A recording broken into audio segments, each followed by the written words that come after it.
မင်္ဂလာပါခင်ဗျရန်ကုန်ခေတ်သစ်ကနေဒီညနေခင်းရရှိထားတဲ့ပြည်တွင်းသတင်းနဲ့နိုင်ငံတကာသတင်းတွေကိုတင်ဆက်ပေးပါမယ်အမေရိကန်နိုင်ငံမှာမြန်မာနိုင်ငံသားတွေကိုယာယီခိုလုံခွင့် TPS ပြန်လည်ပေးအပ်ဖို့အတွက်ဥပဒေမူကြမ်းတစ်ရပ်ကိုဒီမိုကရက်နဲ့ Republican ပါတီနှစ်ခုစလုံးရဲ့လွှတ်တော်အမတ်6ဦးကတင်သွင်းလိုက်ပါတယ်အကြမ်းဖက်စစ်တပ်လက်အောက်ခံဖြစ်ခဲ့တဲ့ KNA ဗတ်တစိတ်ပြောင်း BGS စကန်နှစ်ခုကိုစစ်တပ်ကပဲလေကြောင်းကနေပြန်လည်ပုံကျဲတက်ခိုက်တော့ပြီး KNA တပ်သားဦးသေသွားတယ်ဆိုပါတယ်အီရန်နိုင်ငံအတွင်းမှာရှိတဲ့အမေရိကန်နိုင်ငံသားတွေကိုနိုင်ငံတဲကနေချက်ချင်းထွက်ခွာဖို့အမေရိကန်နိုင်ငံသားဝန်ကြီးဌာနကတတိပေးလိုက်ပြီးအီရန်ကိုစစ်ရေးအရရေးယူမယ်မယူဘူးဆိုတာအမေရိကန်သမ္မတထရန့်ကဆုံးဖြတ်ဖို့သာကြံတော့တယ်ဆိုတဲ့သတင်းပါဝင်ဒီနေ့ညနေခင်းသတင်းတွေကိုတင်ဆက်ပေးပါမယ်အခုပထမဆုံးတင်ဆက်ပေးခြင်းတဲ့သတင်းကတော့အမေရိကန်နိုင်ငံမှာမြန်မာနိုင်ငံသားတွေကိုယာယီခိုလုံခွင့် TPS ပြန်လည်ပေးအပ်ဖို့အတွက်ဥပဒေမူကြမ်းတစ်ရပ်ကိုဒီမိုကရက်နဲ့ Republican ပါတီနှစ်ခုစလုံးရဲ့လွှတ်တော်အမတ်6ဦးကတင်သွင်းလိုက်တယ်လို့လွှတ်တော်အမတ်တွေကတရားဝင်ထုတ်ပြန်ကြေညာလာပါတယ်။ဒါကတော့ဇန်နဝါရီလ12ရက်နေ့မှာပဲအမေရိကန်အောက်လွှတ်တော်နိုင်ငံခြားရေးရာစက်ကော်မတီဥက္ကဋ္ဌနဲ့လွှတ်တော်မြန်မာရေးရာကော်ကတ်ရဲ့ပူးတွဲဥက္ကဋ္ဌဖြစ်သူလွှတ်တော်အမတ်ကမြန်မာနိုင်ငံသားတွေကိုအမေရိကန်မှာယာယီနေထိုင်ခွင့် TPS ပြန်လည်ပေးအပ်ဖို့ဥပဒေမူကြမ်းတစ်ရပ်အဖြစ်အခြားဒီမိုကရက်နဲ့ Republican အမတ်တွေနဲ့အတူတင်သွင်းလိုက်တယ်ဆိုပါတယ်ဒီဖြစ်စဉ်ရဲ့အစကတော့အမေရိကန်သမ္မတထရန့်က2025ခုနှစ်နိုဝင်ဘာလ25ရက်နေ့မှာမြန်မာနိုင်ငံသားတွေအတွက်အမေရိကန်မှာယာယီနေထိုင်ခွင့် TPS ကိုရုပ်သိမ်းတဲ့အကြောင်းကြေညာခဲ့တာပါအဲဒီလိုအမေရိကန်သမ္မတဘက်ကမြန်မာနိုင်ငံသားတွေအတွက် TPS ကိုရက်စဲလိုက်တဲ့ကိစ္စဟာတကယ်တော့ပြည်ထရေးလုံခြုံရေးဌာနရဲ့ဆုံးဖြတ်ချက်ကြောင့်ဖြစ်ပြီးဒါဟာမြေပြင်ကတကယ်အခြေအနေမှန်ကိုလွဲမှားစွာအတိတ်ပဲကောက်ယူထားတာဖြစ်တဲ့အကြောင်း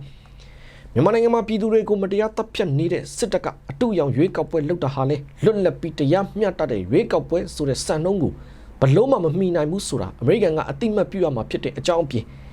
်လက်ရှိအမေရိကန်မှာတရားဝင်ခိုလုံနေတဲ့မြန်မာပြည်သူတွေရဲ့ခိုလုံခွင့် TPS ကိုရုပ်သိမ်းတာဟာလေထရန့်အစိုးရဘက်ကမှားယွင်းတဲ့ဆုံးဖြတ်ချက်ဖြစ်တာကြောင့်ဒါကိုပြန်ပြင်ဖို့တောင်းဆိုတယ်လို့လွှတ်တော်အမတ်Bill Huizenga ကပြောကြားခဲ့ပါတယ်ဒါနဲ့ပတ်သက်ပြီးနောက်ထပ်အမေရိကန်နိုင်ငံဂျာရေးရာကော်မတီအမတ်ဦးကလည်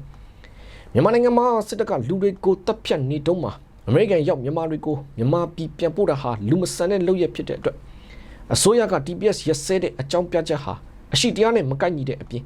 ်လက်ရှိမြန်မာပြည်ဟာမလုံခြုံတဲ့အတွက်ကြောင့်အမျိုးသားအမျိုးသမီးနဲ့ကလေးငယ်တွေပါအကျဉ်းချခံရတာတွေနှိပ်စက်ခံရတာတွေနဲ့တိတ်တန်းတွေစီပြန်မပို့မိဖို့အမေရိကန်လွှတ်တော်ကကြားဝင်ရမှာဖြစ်တယ်လို့လည်းပြောသွားပါသေးတယ်။ဒါ့အပြင်နောက်ထပ်အမေရိကန်လွှတ်တော်အမတ်စစ်နီကမ်မလာဂျက်ဖ်ကလည်းအမေရိကန်ရောက်မြန်မာတွေကိုလက်ရှိမြန်မာနိုင်ငံစီပြန်လည်ပို့ဆောင်မှုဟာသူတို့ကိုတေတံပေးလိုက်သလိုဖြစ်နေတဲ့အတွက်မြန်မာစစ်တပ်ရဲ့အကြမ်းဖက်မှုနဲ့ဖိနှိပ်မှုတွေကြောင့်ထွက်ပြေးလာတဲ့သူတွေကိုကာကွယ်ပေးဖို့အမေရိကန်မှာကိုကျင်တရားဆိုင်ရာတာဝန်ရှိတယ်လို့လည်းပြောသွားပါတယ်။လောလောဆယ်တော့အမေရိကန်နိုင်ငံမှာမြန်မာနိုင်ငံသားတွေကိုယာယီခိုလုံခွင့် TPS ပြန်လည်ပေးအပ်ဖို့အတွက်ဥပဒေမူကြမ်းတစ်ရပ်ကိုဒီမိုကရက်နဲ့ Republican ပါတီနှစ်ခုစလုံးရဲ့လွှတ်တော်အမတ်6ဦးကသမ္မတထရန့်အစိုးရစီကိုတင်သွင်းထားပြီးဖြစ်တယ်လို့လည်းသိရပါတယ်ခင်ဗျ။တစ်ဖက်မှာတော့အကြမ်းဖက်စစ်တပ်လက်အောက်ခံဖြစ်ခဲ့တဲ့ KNA ဗတ်တစိတ်ပြောင်း BGS စကန်နှစ်ခုကိုစစ်တပ်ကပဲလေကြောင်းကနေပြန်လည်ပုံကျဲတက်ခိုက်တော့ပြီး KNA တပ်သားဦးသေသွားတယ်လို့ကရင်စီရဲ့သတင်းရင်းမြစ်ကရန်ကုန်ခေတ်သစ်ကိုပြောပါတယ်။ဒါကတော့ဇန်နဝါရီလ12ရက်နေ့ဖြစ်တဲ့မနေ့ကမွန်းလွဲပိုင်းမှာပဲကရင်ပြည်နယ်ဖအံမြို့မြောက်ပိုင်း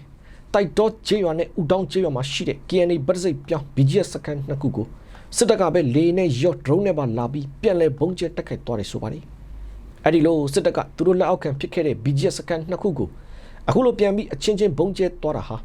BGS တပ်တွေက KNA ဗတ်တစိတ်ပြောင်းတာမပြောင်းတာကြောင့်ဆိုတာမျိုးတဲ့သူတို့စစ်တပ်နဲ့ဗတ်မတူတော့ဘူးဆိုပြီးပုံကျဲတာမျိုးလိုလည်းပြောလို့ရတယ်လို့ကင်းစီရဲ့သတင်းရင်းမြစ်ကသုံးသပ်ထားပါတယ်။အဲဒီလိုစစ်တပ်ကသူတို့လက်အောက်ခံဖြစ်ခဲ့တဲ့ BGS စကန်နှစ်ခုကိုအခုလိုပြန်ပြီးအချင်းချင်းပုံကျဲသွားတာဟာ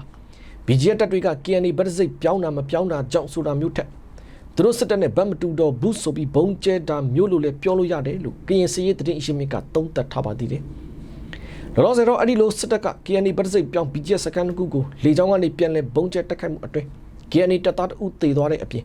နောက်ထပ်တပ်သား2ဦးကဒဏ်ရာတွေရထားတယ်လို့ဆိုပါတယ်။ဒီဖြစ်စဉ်မတိုင်ခင်ဇန်နဝါရီလ1ရက်နေ့ကစပြီးတော့စစ်တပ်လက်အောက်ခံ BGS တပ်တချို့က KNA ဗတ်တစိတ်ပြောင်းသွားပြီးတဲ့နောက် BGS တရင်တပ်ဖွဲ့တွေမှာတွဲဖက်ထားတဲ့စစ်တပ်အရာရှိတွေနဲ့စစ်သားတွေအပြင်အဲဒီစစ်သားတွေရဲ့မိသားစုဝင်တွေအားလုံးကိုပါ စစ်တပ်ကဇန်နဝါရီလ2ရက်နေ့မှာပဲချက်ချင်းပြန်လဲခေါ်ယူခဲ့တဲ့အပြင်အဲ့ဒီ KNI ဗတ်စိတ်ပြောင်းသွားတဲ့ BGF တပ်တွေနဲ့စစ်တပ်အကြားတိုက်ပွဲတွေပါဖြစ်လာနိုင်တာကြောင့်စစ်ရေးနဲ့လုံခြုံရေးသတိထားဖို့ကိုလည်းစစ်တပ်ကပဲပြန်လဲညွှန်ကြားခဲ့ပါတယ်အခုတော့အကြမ်းဖက်စစ်တပ်ကစပြီးဗန်မြို့နယ်မှာရှိတဲ့သူတို့စစ်တပ်လက်အောက်ခံဖြစ်ခဲ့တဲ့ KNI ဗတ်စိတ်ပြောင်း BGF စခန်းနှစ်ခုကိုပြန်ပြီးတော့လေကြောင်းတိုက်ခိုက်မှုတွေလှုပ်လာတာဖြစ်တယ်လို့သိရပါတယ်လောလောဆယ်တော့ကရင်ပြည်နယ်မှာစစ်တပ်လက်အောက်ခံ BGF တပ်နယ်3ခုရှိတဲ့အထက်ကတပ်နယ်2နဲ့တပ်နယ်3က KNI ဗတ်စိတ်ပြောင်းသွားပြီးဂျန်နယ်တပ်နယ်4တခုကတော့ဗတ်စိတ်မပြောင်းလဲသေးပဲစစ်တပ်နဲ့အတူချိတ်ဆက်ဆောင်ရွက်နေစေဖြစ်တယ်လို့သိရပါတယ်ခင်ဗျတစ်ဖက်မှာတော့ပဲခူးတိုင်းဂျိုးပင်ကောင်မြို့နယ်ကရန်ကုန်ပြည်လက်အနီးမှာပါအကြမ်းဖက်စစ်တပ်နဲ့တော်လှန်ရေးတပ်တွေအကြားဒီကနေ့မနက်အစောပိုင်းကစပြီးတိုက်ပွဲတွေဖြစ်ပွားခဲ့တယ်လို့ဒေသခံပြည်သူတွေကပြောထားသလိုဒေသတွင်းစစ်ရေးသတင်းအရင်းမြစ်ကလည်းပြောထားပါတယ်လက်ရှိတော်လှန်ရေးပူးပေါင်းတပ်တွေဟာနိုင်ငံတော်ဝန်ကနေမြေတော်တော်များများမှာစစ်ရေးအရှိန်တွေမြင့်တင်လာနေရမှာအဲ့ဒီရန်ကုန်ပြည်လမ်းမှာပါတိုက်ပွဲတွေစက်တိုက်ဖြစ်ပွားလာပြီးဒီကနေ့ဇန်နဝါရီလ23ရက်နေ့မနက်အစောပိုင်းမှာပါဂျိုးပင်ကောင်မြို့နယ်တမိုင်သာလိုတော့တဲ့ရန်ကုန်ပြည်လမ်းအနီးရှန်လန်ကွင်းကျေးရွာလမ်းစုံဘက်တွေမှာအကြမ်းဖက်စစ်တပ်နဲ့တော်လှန်ရေးပူးပေါင်းတပ်တွေတိုက်ပွဲဖြစ်ပွားခဲ့တယ်ဆိုပါတယ်အဲ့ဒီတိုက်ပွဲအတွင်းစစ်တပ်ဘက်ကတေတဲ့သူတွေနဲ့ဒဏ်ရာရတဲ့သူတွေတော်တော်ကိုများနေတယ်လို့လည်းကနဦးသိထားရပြီးအသေးစိတ်ကိုတော့တပ်ဆိုင်ရာတော်လှန်ရေးတပ်တွေကထုတ်ပြန်ပါလိမ့်မယ်လို့ဒေသခံပြည်သူတွေကပြောထားသလိုဒေသတွင်းစစ်ရေးသတင်းအရင်းမြစ်ကလည်းပြောထားပါတယ်အလားတူဇန်နဝါရီလ9ရက်နေ့ကလည်းမင်းလာမြို့နယ်ရန်ကုန်ပြည်အမြန်လမ်းပိုင်းအုတ်တွင်းကျေးရွာအနီးမှာအကြမ်းဖက်စစ်တပ်တပ်ဆွဲထားတဲ့စစ်ကွင်းတာစုံနဲ့တပ်စခန်းနေရာတွေကိုတော်လိုင်းပူပေါင်းတပ်တွေကဝင်ရောက်တိုက်ခိုက်မှုအတွင်းမှာလေစစ်ကွင်းတာစုံဂိတ်စခန်းကစစ်တပ်ဘူကြီးတအုပ်နဲ့တက်ကြကြီးကြည်သိန်းဆိုသူအပါဝင်စစ်သားနဲ့ပြူစောတီစုစုပေါင်း15ဦးကတော့အသေးသေးတေကုန်ကြတဲ့အပြင်ဒဏ်ရာရတဲ့သူတွေလည်းအများပြားရှိခဲ့ပါသေးတယ်ခင်ဗျတစ်ဖက်မှာတော့အကြမ်းဖက်စစ်တပ်ကတဝဲမုံရွာနဲ့ရမဲသိမ်းမြို့နယ်တွေမှာစစ်မှုထမ်းအပတ်စဉ်21အတွက်လူငယ်အယောက်200နီးပါးကိုပေါ်တာဆွဲဖမ်းဆီးပြီးစစ်တပ်နဲ့ကြောင်းလေးစီတခါတည်းပို့လိုက်ကြတယ်လို့ဒေသခံပြည်သူတွေကပြောထားကြပါတယ်။ဒင်းတိုင်းတိုင်းတဝဲမြို့နယ်မှာတော့ဇန်နဝါရီလ9ရက်နေ့ကစပြီးအကြမ်းဖက်စစ်တပ်ကမြို့ပေါ်ရက်ကွက်တွေနဲ့တဝဲလောင်းလုံးမြို့နယ်အဆက်တွေမှာလူငယ်တွေကိုစစ်မှုထမ်းမှုပေါ်တာဆွဲဖမ်းဆီးတာတွေတောက်လျှောက်လုပ်သွားပြီးအဲ့ဒီမှာလည်းစုစုပေါင်းလူငယ်အယောက်100ကျော်ပေါ်တာဆွဲခံလိုက်ရတယ်လို့ဆိုပါတယ်။အဲ့ဒီလိုပေါ်တာဆွဲဖမ်းဆီးခံရတဲ့လူငယ်တွေကိုစစ်တပ်ကအရင်လိုငွေကြေးနဲ့ပြန်လည်ထုတ်ယူခွင့်မပေးတော့ပဲနေစဉ်ရေလန်းကျောင်းကနေရေဖြူမြို့နယ်စစ်တပ်နဲ့ကျောင်းကိုတခါတည်းပို့ဆောင်နေကြတဲ့အတွက်လူငယ်အများစုဟာမိသားစုနဲ့ပါအဆက်အသွယ်ပြတ်တောက်နေကြတယ်လို့ဒေသခံပြည်သူတို့ကရှင်းပြထားပါတယ်။အလားတူစကိုင်းတိုင်းမုံရွာမြို့ပေါ်မှာလည်းဇန်နဝါရီလ10ရက်နေ့ကနေ10ရက်နေ့အထိအကြမ်းဖက်စစ်တပ်ကအင်စီကားတွေနဲ့ပတ်ပြီးမုံရွာမြို့ပေါ်ကပြည်တော်စုလမ်းတာစီလမ်း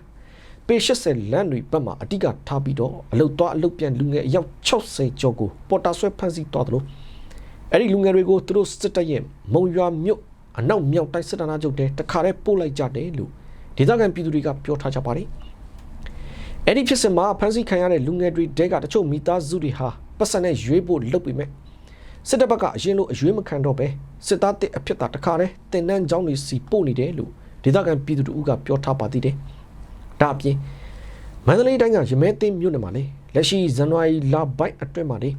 အကြမ်းဖက်စစ်တပ်ကသူတို့ရဲ့စစ်မှုထမ်းအပတ်စဉ်21အတွက်လူငယ်အယောက်30ကျော်ကိုပေါ်တာဆွဲဖမ်းဆီးခဲ့ပြီးအဲ့ဒီမှာလည်းလူငယ်တွေကိုစစ်တပ်နဲ့ကျောင်းတွေစီတခါတည်းပို့နေကြတဲ့အတွက်လူငယ်တွေဟာမိသားစုတွေနဲ့ပါအဆက်အသွယ်ပြတ်တောက်မှုတွေရှိနေတယ်လို့ဒေသခံပြည်သူတွေကပြောထားကြပါတယ်ခင်ဗျတစ်ဖက်မှာတော့ချင်းပြည်နယ်ကမင်းတပ်မတူပီကမ်ပလက်နဲ့ဒိုင်းကာကွယ်ရေးတပ်ဖွဲ့၄ခုစုစည်းပြီးချင်းပြည်သူတပ်မတော်ဖွဲ့စည်းလိုက်သလိုချင်းညီနောင်အဖွဲ့ဝင်အဖြစ်လဲဆက်လက်ပူးပေါင်းပါဝင်ပြီးတော့စီးရဲနိုင်ငံရေးလုပ်ငန်းစဉ်တွေကိုအရှိန်မြင့်လှုပ်ဆောင်သွားမယ်လို့ချင်းပြည်သူအစည်းအရုံးချင်းပြည်သူတပ်မတော်ကဇန်နဝါရီလ12ရက်နေ့ကပဲထုတ်ပြန်လာပါတယ်ဒီလိုချင်းပြည်နယ်ကမင်းတပ်မတူပီကမ်ပလက်နဲ့ဒိုင်းကာကွယ်ရေးတပ်ဖွဲ့၄ခုစုစည်းပြီးအဲ့ဒီဒေသတွေအတွင်းနိုင်ငံရေးစစ်ရေးဥဆောင်မှုပေးနိုင်မှုစ조사သွားမယ်လို့လည်းဆိုပါတယ်တစ်ဖက်မှာလည်းအခုလိုဖွဲ့စည်းထားတဲ့ချင်းပြည်သူအစည်းအရုံးနဲ့ချင်းပြည်သူတပ်မတော်ဟာချင်းညီနောင်အဖွဲ့ဝင်အဖြစ်လဲဆက်လက်ပူးပေါင်းပါဝင်နေပြီးဆာနာရှင်စနစ်နဲ့အခြားမြည်သည့်အာဏာရှင်စနစ်မဆိုအပိတိုင်ချုပ်ငြိမ်းရေးအပြင်ချင်းပြည်သူလူထုအတွက်ကိုယ်ပိုင်ပြဋ္ဌာန်းခွင့်ရရှိဖို့နဲ့ဖက်ဒရယ်ဒီမိုကရေစီပြည်ထောင်စုပေါ်ပေါက်လာရေးအတွက်စီးရေးနိုင်ငံရေးလုပ်ငန်းစဉ်တွေကိုအားလုံးနဲ့အတူတူကပူးပေါင်းပြီးအရှိန်မြင့်ဆောင်ရွက်သွားမှာဖြစ်တယ်လို့လည်းထုတ်ပြန်ချက်မှာပြောထားပါတယ် လက်ရှိချင်းပြည်နယ်မှာတော့အကြမ်းဖက်စစ်တပ်ဘက်ကထိန်းချုပ်ထားနိုင်တဲ့မြို့ဟာအနေငယ်လေးသာကျန်တော့ပြီးချင်းပြည်နယ်တစ်ခုလုံးနှီးပါးကိုတဆိုင်ရာချင်းတော်လှန်ရေးတပ်တွေကသာတိမ့်ပိုက်ထိန်းချုပ်ထားသလိုအဲ့ဒီနောက်ဆုံးလက်ကျန်မြို့နယ်တွေကိုလည်းချင်းတော်လှန်ရေးတပ်တွေကဆက်လက်တိမ့်ပိုက်ဖို့စ조사နေပြီဖြစ်တယ်လို့သိရပါတယ်ခင်ဗျာတစ်ဖက်မှာတော့မြန်မာနိုင်ငံမှာအကြမ်းဖက်စစ်တပ်လက်အောက်ခံကြက်ဖို့ပါတီအနိုင်ရဖို့ကြိုတင်အကွက်ချစီစဉ်ထားတဲ့စစ်တပ်ရဲ့အတူရောင်ရွေးကောက်ပွဲကိုအာဆီယံနဲ့နိုင်ငံတကာအတိုင်းဝိုင်းကပယ်ချကြဖို့မြန်မာနိုင်ငံဆိုင်ရာအထူးအကြံပေးကောင်စီ SACM ကတိုက်တွန်းထားပါတယ်လက်ရှိမှာလည်းမြန်မာနိုင်ငံအတွင်းတိုက်ပွဲတွေအရှိန်မြင့်ဖြစ်ပွားလာနေသလိုနိုင်ငံအနှံ့မှာလည်းစန့်ကျင်ကန့်ကွက်မှုတွေစစ်တပ်ကလုပ်တဲ့ရွေးကောက်ပွဲရဲ့အပိုင်းတစ်မှာတဲ့မဲပေးတဲ့သူအလွန်နှဲပါခဲ့တဲ့အခြေအနေတွေနဲ့နေရာနဲ့ရွေးကောက်ပွဲဆိုင်ရာမူမှန်မှုတွေကိုဂရုမစိုက်ဘဲနဲ့မြန်မာစစ်အုပ်စုကသူတို့ရဲ့အတူရောင်ရွေးကောက်ပွဲကိုအတင်းကျပ်ဆက်လက်ပြုလုပ်နေတာကိုတွေ့ရတယ်ဆိုပါတယ်ဒီဇင်ဘာလ28ရက်နေ့ကလုပ်ခဲ့တဲ့အဲ့ဒီစစ်တပ်ရဲ့ရွေးကောက်ပွဲအပိုင်းတစ်မှာတဲ့မဲပေးတဲ့သူအလွန်နှဲပါတဲ့အခြေအနေတွေကြောင့်စစ်တပ်ကအရှက်တကွဲဖြစ်ခဲ့တာဟာလေအဲ့ဒီရွေးကောက်ပွဲကိုပြည်သူအများစုကလက်မခံပဲစန့်ကျင်ကန့်ကွက်မှုကြောင့်ဖြစ်ပြီးအကြမ်းဖက်စစ်တပ်ရဲ့စစ်အုပ်ချုပ်ရေးတဲ့အတင်းသွတ်သွင်းနေမှုကိုပြည်သူတွေကရတဲ့နည်းလမ်းနဲ့ဆက်လက်စန့်ကျင်တွန်းလှန်ဖိစပ်နေတာတွေဟာမြန်မာပြည်သူအများစုရဲ့ရဲစွမ်းတတိနဲ့ပြတ်သားမှုကိုပြသနေတာဖြစ်တယ်လို့လည်း SACM ကဆိုထားပါတယ်ဒါနဲ့ပတ်သက်ပြီးမြန်မာနိုင်ငံဆိုင်ရာအထူးအကြံပေးကောင်စီ SACM ရဲ့အဖွဲ့ဝင်ရန်ဟီလီပြောထားတာကမြန်မာပြည်သူတွေဟာသူတို့ရဲ့ဆုံးဖြတ်ချက်ကိုချပြထားပြီးသားဖြစ်နေတဲ့အပြင်စစ်တပ်ရဲ့အတူရောင်ရွေးကောက်ပွဲကိုပြက်ပြက်သားသားညှင်းပယ်ကြတာဟာရွေးကောက်ပွဲအပိုင်းတစ်မှာတင်စစ်အုပ်စုရဲ့အဖြစ်ဟာလုံးဝလူတကာရည်စရာဖြစ်တဲ့ဆိုတာကိုပေါ်လွင်စေခဲ့တယ်လို့ပြောထားပြီးဒီလိုအခြေအနေတွေမှာအာဆီယံပါဝင်သက်ဆိုင်ရာနိုင်ငံတကာအစိုးရတွေကအဲ့ဒီမြန်မာစစ်တပ်ရဲ့အလိမ်ညာရွေးကောက်ပွဲကိုယတိပြတ်ညှင်းပယ်ပြီးဒီလိုရုပ်ပြက်ဆင်းပြက်လုပ်ရက်ကိုအဆုံးသတ်ရမှာဖြစ်တယ်လို့ SACM အဖွဲ့ဝင်ယဟီလီကထောက်ပြပြောဆိုတော့ပါတယ်ဒါအပြင်လက်ရှိမြန်မာစစ်တပ်ကလုပ်နေတဲ့အတူရောင်ရွေးကောက်ပွဲဟာတကယ်တော့သူတို့စစ်တပ်လက်အောက်ခံလည်းဖြစ်တယ်လို့စစ်တပ်ကိုပွားပါတီဖြစ်တဲ့ချက်ဖို့ပါတီကိုအနိုင်ရအောင်ဂျိုတင်အကွက်ချစီစဉ်ထားတဲ့ဇက်ကွက်တစ်ခုဖြစ်ပြီးတကယ်စစ်မှန်တဲ့နိုင်ငံရေးပါတီတွေနဲ့အထူးသဖြင့်မြန်မာလူထုအများစုထောက်ခံအားပေးတဲ့ဒေါ်ဆက်စုကြည်ဦးဆောင်တဲ့ NLD ပါတီကိုပါရွေးကောက်ပွဲတဲ့မပါဝင်အောင်စစ်တပ်ကနှီးမျိုးစုံနဲ့ပိတ်ပင်ထားပြီးအဲ့ဒီပါတီဝင်ခေါင်းဆောင်ပိုင်းတွေနဲ့ပါတီဝင်တွေကိုပါဖမ်းဆီးထားသေးတယ်လို့ SACM အဖွဲ့ဝင်ယဟီလီကထပ်မံပြောဆိုတော့ပါတယ်လက်ရှိအကြမ်းဖက်မြန်မာစစ်တပ်ကလုပ်နေတဲ့အတူရောင်ရွေးကောက်ပွဲဟာကမ္ဘာမှာရှိတဲ့ဒီမိုကရေစီနိုင်ငံအများစုကထောက်ခံမှုမရှိလဲသူတို့လိုအာဏာရှင်နိုင်ငံအနေငယ်ကထောက်ခံမှုပေးတဲ့တရားဝင်မှုကိုပဲရသလောက်ယူမယ်ဆိုတဲ့ကြံရမရကြိုးပမ်းနေမှုသာဖြစ်တယ်လို့ SACM ကပြောထားပါတယ်အဲ့ဒီအတွက်နိုင်ငံတကာအတိုင်းဝိုင်းနေနဲ့လက်ရှိမြန်မာနိုင်ငံမှာအကြမ်းဖက်စစ်တပ်ရဲ့အတိတ်ပဲမရှိတဲ့လုပ်ရက်တွေကိုချက်ချင်းအဆုံးသတ်နိုင်ရေးအတွက်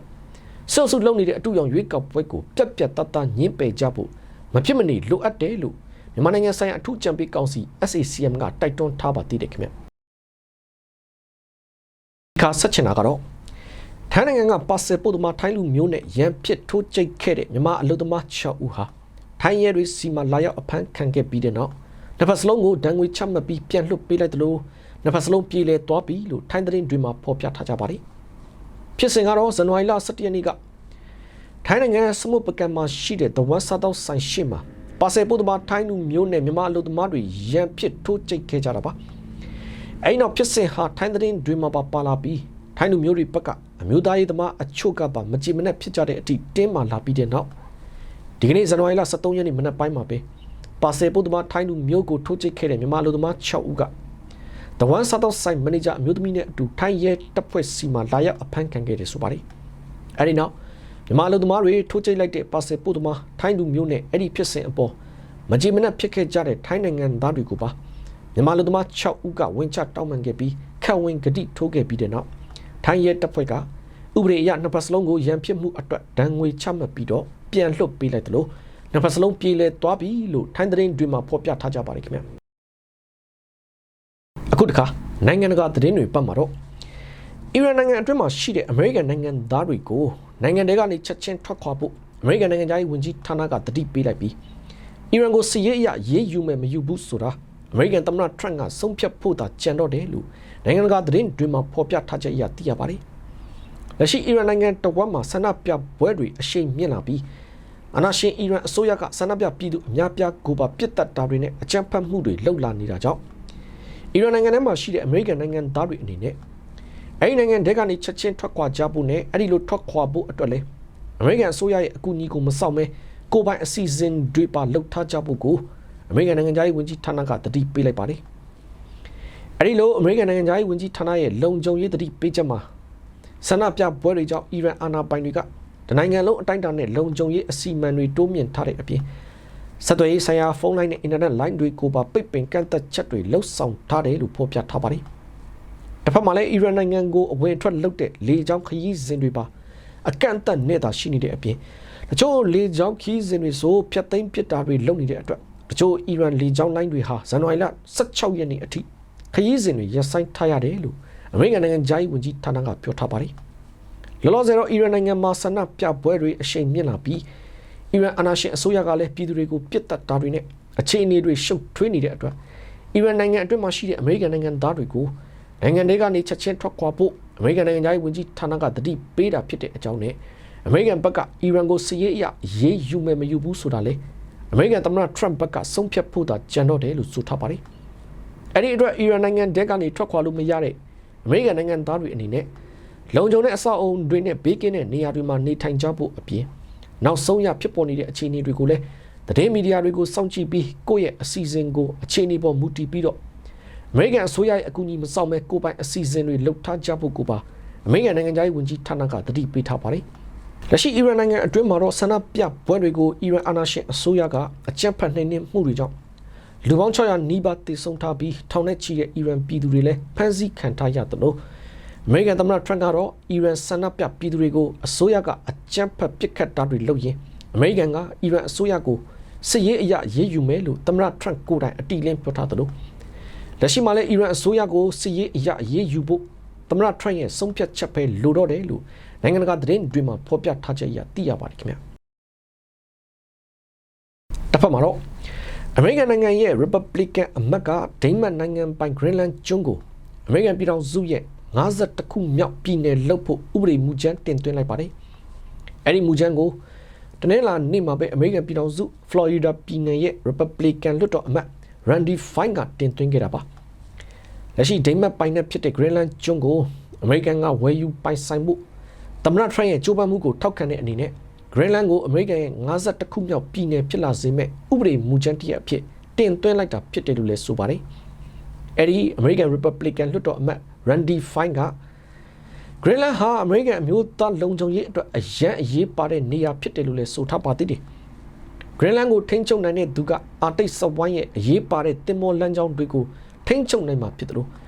့အမေရိကန်ကိုကာကွယ်ပေးထားတဲ့လုံခြုံရေးဘိတုကပုံစံကိုလည်းစီမံနိုင်မှာဖြစ်တယ်လို့ပြောပါတယ်။ Greenland ကိုရန်သူလက်ထက်မြောက်စေခြင်းတဲ့အတွက်အမေရိကန်ရဲ့တန်ဖိုးထားမှုတွေကိုမလေးစားပဲလုံခြုံရေးကိုချင်းချောက်နေတဲ့တခြားအစိုးရတွေလက်ထက်ကို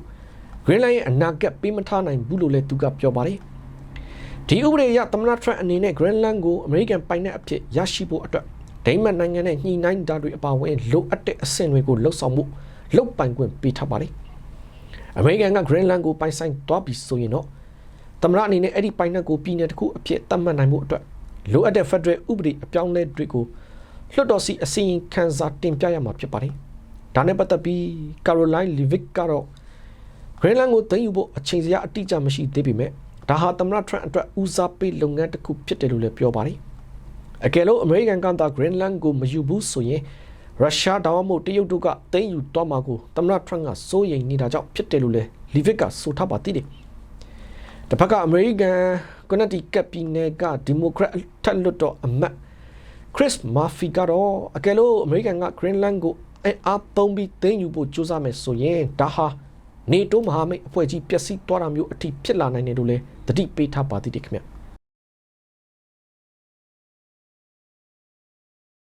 ျတစ်ဖက်မှာတော့အမေရိကန်သမ္မတဒေါ်နယ်ထရန့်ရဲ့လူဝင်မှုကြီးကြပ်ရေးနှိမ်နင်းမှုတွေဇက်တိုက်လှုပ်ဆောင်နေတာကြောင့်အမေရိကန်နိုင်ငံသားရေးဝန်ကြီးဌာနဟာတနစ်နီးပါးကာလအတွင်းနေထိုင်ခွင့်ဗီဇာပေါင်း3သိန်းကျော်ကိုပယ်ဖျက်ခဲ့ပြီးပြီလို့သိရပါတယ်။ဒါဟာ2024ခုနှစ်နဲ့နှိုင်းယှဉ်ရင်ဗီဇာပယ်ဖျက်မှု150ရာခိုင်နှုန်းအထိမြင့်တက်လာတာဖြစ်ပါတယ်။အမေရိကန်နိုင်ငံအတွင်းဝင်ရောက်ခွင့်ပယ်ဖျက်ခံရတဲ့ဗီဇာတွေထဲမှာကျောင်းသားအယောက်8000နဲ့ကျွမ်းကျင်လုပ်သားအယောက်2500ပါဝင်ပါတယ်။ဗီဇာပယ်ဖျက်ခံရတဲ့အဓိကအကြောင်းရင်း၄ခုကတော့ ဗီဇာတက်တန်းကျော်နေထိုင်တာတွေရက်တောက်ပြီးကားမောင်းတာတွေကိုထိလက်ရောက်ကျူးလွန်တာတွေနဲ့ခိုးမှုတွေဖြစ်တယ်လို့အမေရိကန်နိုင်ငံသားရေးဝန်ကြီးဌာနဒုတိယပြောရေးဆိုခွင့်ရှိသူကပြောပါတယ်။အဲဒီလိုဗီဇာပဲဖြတ်ခံရသူအများစုဟာရာဇဝတ်မှုနဲ့ပတ်သက်ပြီးရဲတပ်ဖွဲ့နဲ့ထိတွေ့မှုရှိခဲ့တဲ့သူတွေလည်းဖြစ်ပါတယ်။ဒါပေမဲ့အဲ့ဒီထိတွေ့မှုတွေကနေတကယ်ပဲတရားစွဲဆိုခံရမှုရှိမရှိကိုတော့အတိအကျမဖော်ပြထားပါဘူး။လက်ရှိမှာတော့အမေရိကန်မြေပေါ်မှာရှိနေတဲ့နိုင်ငံသားတွေဟာဥပဒေကိုလိုက်နာခြင်းရှိမရှိစောင့်ကြည့်ဖို့နဲ့အနေရရှိတဲ့သူတွေရဲ့ဗီဇာကိုချက်ချင်းပယ်ဖျက်ဖို့အတွက်အမေရိကန်အစိုးရကတင်းတင်းကြပ်ကြပ်ကိုလှုံ့ဆော်နေပါတယ်။ဒါအပြင် social media စစ်ဆေးမှုတွေကိုလည်းလှုံ့ဆော်နေပြီးဗီဇာလျှောက်ထားသူတွေကို social media အသုံးပြုမှုတွေအထိတင်းတင်းကြပ်ကြပ်စစ်ဆေးနေတဲ့အပြင်အမေရိကန်ပေါ်ရန်လိုတဲ့သူတွေဒါမှမဟုတ်အမေရိကန်နိုင်ငံရေးမှာတက်ကြွလှုပ်ရှားသူတွေအဖြစ်ပါဝင်နေသူတွေကိုလည်းတန်တမန်တွေကအထူးသတိထားစစ်ဆေးဖို့ညွှန်ကြားထားပါတယ်။အဲဒီလိုအမေရိကန်အစိုးရနဲ့သဘောထားမတိုက်ဆိုင်တဲ့ဗီဇာကန်ဆောင်သူတွေကိုအမေရိကန်အစိုးရဘက်ကအတိအကပြစ်မှတ်ထားတဲ့ဆိုတဲ့ဝေဖန်မှုတွေလည်းရှိနေပါတယ်။ဥပမာပါလက်စတိုင်းလူလာတဲ့ဆန္ဒပြပွဲမှာပါဝင်တဲ့ចောင်းသားတွေနဲ့ကွန်ဆာဗေးတစ်တက်ကြွလှုပ်ရှားသူချာလီကက်လှုပ်ကြံခံရတာကိုအွန်လိုင်းမှာဂုဏ်ပြုခဲ့တဲ့နိုင်ငံသား6ဦးတို့ရဲ့ဗီဇာတွေကိုပယ်ဖျက်ခဲ့တာပါ။ထရန့်ဆိုရဟာအမေရိကန်သမိုင်းမှာအကြီးမားဆုံးသောရာဇဝတ်သားပြည်နယ်တန်းပေးမှုလှုပ်ဆောင်မယ်လို့လည်းကတိပေးထားပြီးပြီးခဲ့တဲ့လအထိလူပေါင်း1.5 သန်းကိုမိမိသဘောအလျောက်ထွက်ခွာသွားခိုင်းတာဒါမှမဟုတ်ပြည်နယ်တန်းပေးတာတွေလှုပ်ဆောင်ခဲ့တယ်လို့ဆိုပါတယ်။ဒါပေမဲ့ဝေဖန်တဲ့သူတွေကတော့ထရန့်ဆိုရဟာရာဇဝတ်သားတွေကိုတင်မဟုတ်ပဲတာမန်နိုင်ငံသားတွေကိုပါပြစ်မှတ်ထားနေပြီးလွတ်လပ်စွာပြောဆိုခွင့်နဲ့လူခွင့်ရေးတွေကိုချိုးဖောက်နေတယ်လို့ထောက်ပြနေကြပါတယ်။မကြာသေးခင်ကမင်နီယာပိုလစ်မြို့မှာလူမှုကြီးကြပ်ရေးတင်းတင်းကြပ်ကြပ်ဖမ်းဆီးနေတဲ့အချိန်အတွင်းကလေး3ယောက်မိခင်တူဖြစ်သူအမျိုးသမီးရီနီနီကိုဂုတ်တနက်နဲ့ပြတ်သက်ခံရမှုကြောင့်လည်းတနိုင်ငံလုံးအတိုင်းအတာနဲ့ဆန္ဒပြပွဲတွေဖြစ်ပွားခဲ့ပါတယ်ခင်ဗျ။တစ်ဖက်မှာတော့အမေရိကန်ပြည်ထောင်စုကကုလသမဂ္ဂကိုဖျက်ဆီးနေတဲ့အရှက်မရှိတဲ့လှုပ်ရှားမှုတွေကိုကျူးလွန်နေတဲ့ဆိုပြီးမြောက်ကိုရီးယားနိုင်ငံကဝေဖန်ရှုံချလိုက်တဲ့အပြင်ဝါရှင်တန်အနေနဲ့ဆက်စုပ်ဖွဲ့ရာဇဝတ်မှုကိုကျူးလွန်နေတယ်လို့လည်းကန့်ကွက်ပြောဆိုလိုက်ပါတယ်။ဒါကတော့နယူးယောက်မြို့မှာရှိတဲ့ကုလသမဂ္ဂဆိုင်ရာမြောက်ကိုရီးယားတန်ယုံကနေမြောက်ကိုရီးယားအပေါ်ချမှတ်ထားတဲ့အရေးယူပိတ်ဆို့မှုတွေအတွက်မြောက်ကိုရီးယားအစိုးရကချိုးဖောက်တယ်ဆိုတဲ့ဆွဆွဲချက်တွေနဲ့ပတ်သက်ပြီးအမေရိကန်ကရှင်းလင်းပွဲပြုလုပ်ဖို့စီစဉ်နေတယ်ဆိုပါတယ်။အဲဒီလိုအမေရိကန်ဘက်ကသတင်းစာရှင်းလင်းပွဲပါလုပ်မဲ့မြောက်ကိုရီးယားကိုဆွဆွဲမှုတွေအပေါ်မြောက်ကိုရီးယားနိုင်ငံကပြင်းပြင်းထန်ထန်ကန့်ကွက်တယ်ဆိုပြီးတော့ပါမြောက်ကိုရီးယားနိုင်ငံပိုင် KCNA သတင်းဌာနကကြီးညာလိုက်တာပါ။ဒါအပြင်အဲဒီလိုတွေလှုပ်ဆောင်မဲ့အစားကုလသမဂ္ဂမှာအမေရိကန်ရဲ့ဆက်စုပ်ဖွဲ့ရာဇဝတ်မှုတွေကိုသာမေးခွန်းထုတ်ပြီးအမေရိကန်ရဲ့အရှက်မရှိတဲ့လှုပ်ရှားမှုတွေကိုကျူးလွန်နေတာတွေအပေါ်ပွင့်ပွင့်လင်းလင်းဆွေးနွေးတဲ့တယ်ဆိုပြီးမြောက်ကိုရီးယားတန်ယုံကပြောဆိုလိုက်ပါသေးတယ်။မြောက်ကိုရီးယားတန်တမန်တွေကတော့အမေရိကန်ဘက်ကကျူးလွန်နေတဲ့ဘယ်လိုရာဇဝတ်မှုဆိုတာကိုတိတိကျကျမပြောပေမဲ့အမေရိကန်ဘက်ကဗင်နီဇွဲလားသမ္မတမာဒူရိုကိုဖမ်းဆီးခဲ့ပြီးတပတ်အကြာမှာမြောက်ကိုရီးယားရဲ့ဝေဖန်မှုထွက်ပေါ်လာတာဖြစ်ပါတယ်။ဗင်နီဇွဲလားလိုစစ်စင်ရေးမျိုးဟာတကယ်တော့မြောက်ကိုရီးယားခေါင်းဆောင်ပိုင်းအတွက်ခြောက်ခြားစရာအိမ်မက်တစ်ခုလိုဖြစ်နေပြီးသူတို့ကလည်းအမေရိကန်ဘက်ကအဲ့ဒီလိုတိုက်ခိုက်မှုစစ်စင်ရေးမျိုးပြုလုပ်လာမှာကိုကြောက်ရွံ့နေကြတာလည်းဖြစ်ပါတယ်။လက်ရှိမှာတော့မြောက်ကိုရီးယားနိုင်ငံကိုနျူကလ িয়ার နဲ့ဒုံးကျည်အစီအစဉ်တွေကြောင့်ကုလသမဂ္ဂလုံခြုံရေးကောင်စီကနေပြင်းထန်တဲ့ပိတ်ဆို့အရေးယူမှုတွေလုပ်ထားပါတယ်ခင်ဗျ။ဒါကတော့ရန်ကုန်ခေတ်တစ်ကနေဒီနေ့ညနေခင်းရရှိထားတဲ့ပြည်တွင်းသတင်းနဲ့နိုင်ငံတကာသတင်းတွေကိုတင်ဆက်ပေးခဲ့တာပါ။ကြည့်ရှုပေးခဲ့တဲ့အတွက်ကျေးဇူးတင်ပါတယ်။ကျွန်တော်နိုင်ငယ်ပါ။